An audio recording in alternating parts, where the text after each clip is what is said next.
សួស្តីអ្នកទាំងអស់គ្នាស្វាគមន៍មកកាន់ការបង្រៀនពីរបៀបនៃការទទួលលុយកក់ពីអតិថិជនដើម្បីធ្វើការទទួលលុយកក់ពីអតិថិជនជាដំបូងលោកអ្នកត្រូវចូលទៅក្នុង module Self Payment បន្ទាប់មកធ្វើការចុចនៅលើពាក្យ Customer Deposit រួចចុចនៅលើប៊ូតុង Create សម្រាប់លេខកូដលោកអ្នកអាចធ្វើការបំពេញដោយផ្ទាល់ឬអាចរំលង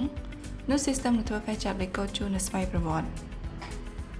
ធ្វើការជ្រើសរើសការបរិច្ឆេទដែលលោកអ្នកទទួលប្រាក់ពីអតិថិជនធ្វើការជ្រើសរើសឈ្មោះអតិថិជនធ្វើការបំពេញព័ត៌មាននៃការទទួលប្រាក់នៅក្នុងប្រអប់ reference